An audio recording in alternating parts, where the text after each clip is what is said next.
الحمد لله رب العالمين والصلاة والسلام على أشرف المرسلين وعلى آله الطيبين الطاهرين وصحابته أجمعين ومن تبعهم بإحسان إلى يوم الدين أما بعد. Nous continuons par la grâce d'Allah subhanahu wa ta'ala la lecture du livre de l'unicité du Cheikh Mohammed ibn Abdul Wahhab avec une explication succincte des différents points et des profits et leçons à tirer des différents chapitres que nous lisons. Nous en sommes au chapitre le prophète sallallahu alayhi wa sallam défend le domaine sacré autour du tawhid et déploie tous ses efforts pour faire obstacle au polythéisme. Première remarque à faire, c'est qu'il y a déjà eu un chapitre précédent qui avait un titre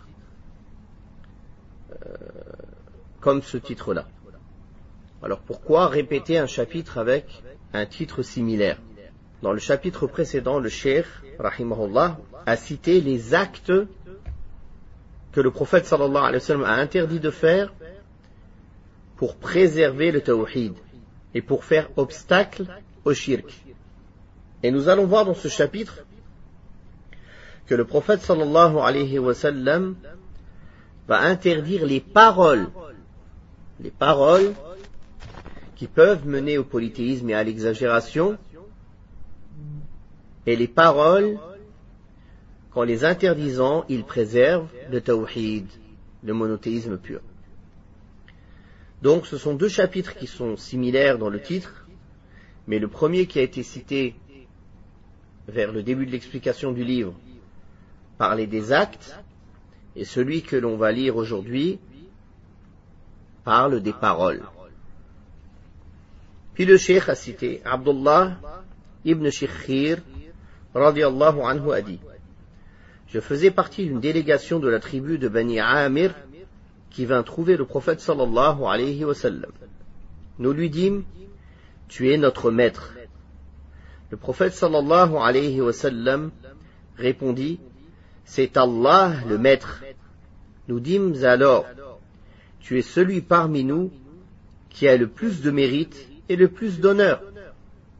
Il répondit sallallahu alayhi wa sallam: dites ce que vous voulez dire, ou une partie de ce que vous avez l'habitude de dire, mais que Satan ne vous pousse pas à prononcer de mauvaises paroles. Rapporté par Abu Daoud avec une chaîne de rapporteurs authentiques. Anas radiyallahu anhu rapporte que certaines personnes dirent au prophète sallallahu alayhi wa sallam: ô prophète d'Allah, ô toi le meilleur d'entre nous, et le fils du meilleur d'entre nous, ô toi notre maître, et fils de notre maître.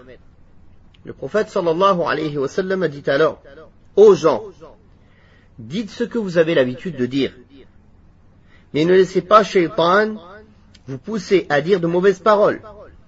Je suis Muhammad, serviteur et prophète d'Allah. Je ne veux pas que vous m'éleviez au-dessus du statut qu'Allah Jalla Jalaluhu m'a accordé. Rapporté par An-Nasa'i selon une bonne chaîne de rapporteurs. Donc, dans ces deux hadiths, on voit que le prophète sallallahu alayhi wa sallam leur a demandé de ne pas dire notre maître, Sayyiduna, ou Sayyidi. Et il a dit: c'est Allah le maître. Bien que le prophète sallallahu alayhi wa sallam soit le maître des fils d'Adam, des êtres humains. Donc ce n'est pas faux. Ils n'ont pas dit une parole fausse. Mais le prophète sallallahu alayhi wa sallam leur a demandé de ne pas utiliser cette expression pour préserver et sauvegarder le tawhid et pour barrer toutes les routes menant au polythéisme, comme celle de l'exagération dans les propos. Et effectivement, l'exagération dans les propos est une route qui peut mener jusqu'au polythéisme. La plus grave des exagérations dans les propos consiste à attribuer à quelqu'un le titre de maître ou autre appellation similaire en s'adressant à cette personne en particulier et en adjoignant à ce titre un pronom possessif pluriel, c'est-à-dire notre maître.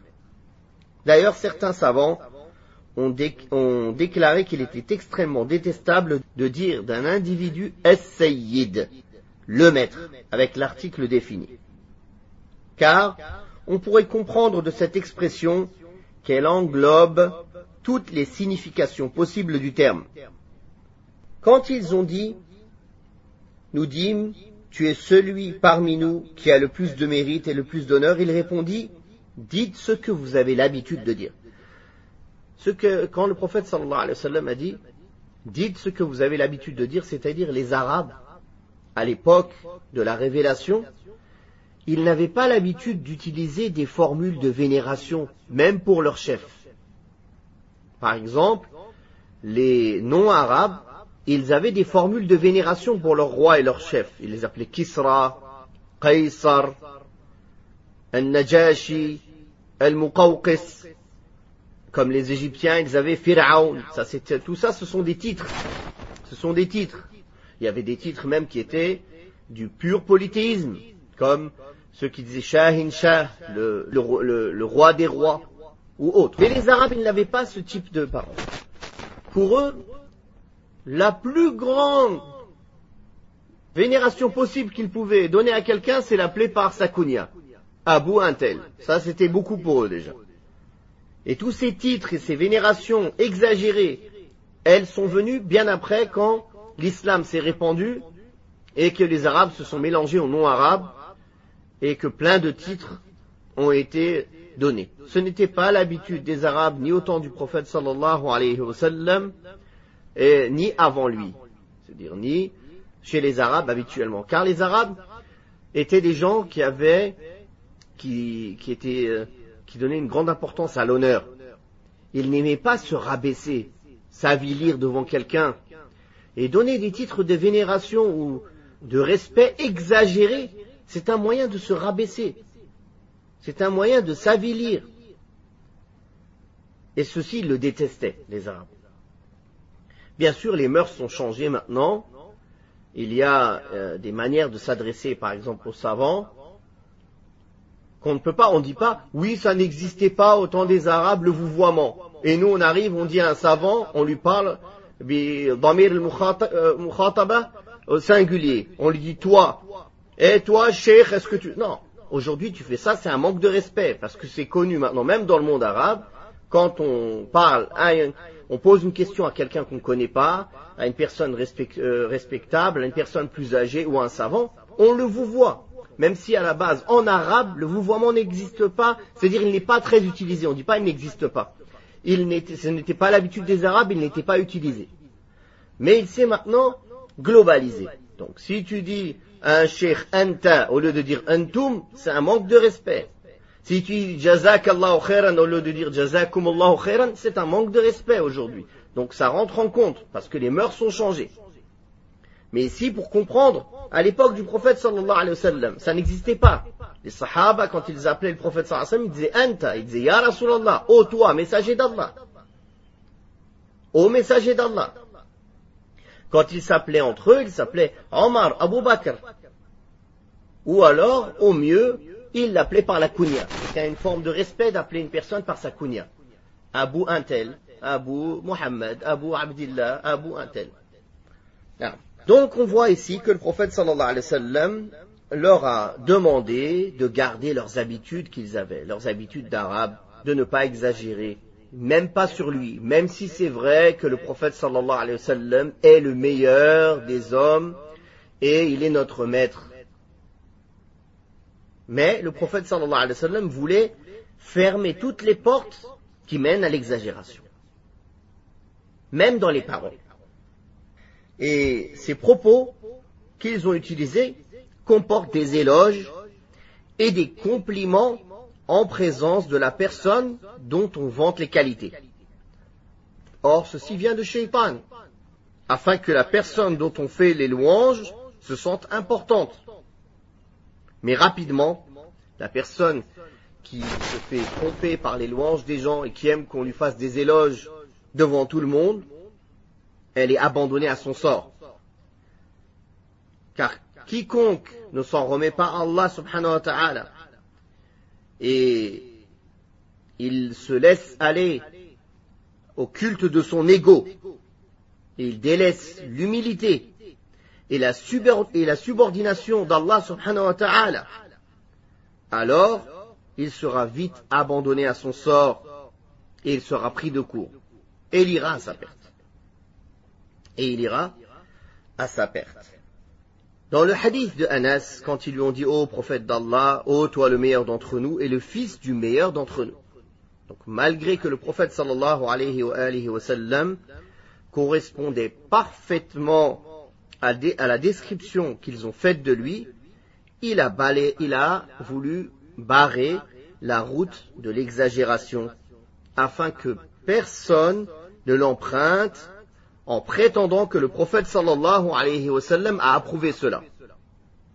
Et subhanallah, malgré tous ces hadiths, malgré ce que le prophète sallallahu alayhi wa sallam a fait pour demander aux sahaba de ne pas dire ce type de paroles, on a trouvé après lui des gens qui ont adoré les saints, qui ont adoré les tombes, qui se prosternent devant leur tombe, qui circonambulent autour de leur tombeau, qui les invoquent en dehors d'Allah, et après ils se disent musulmans. Le messager d'Allah, sallallahu alayhi wa sallam, le meilleur des hommes, notre maître est le fils de notre maître. Je vais expliquer quand on dit le fils de notre maître. Même si ces dénominatifs et ces descriptions étaient vraies, il n'a pas accepté qu'on lui dise.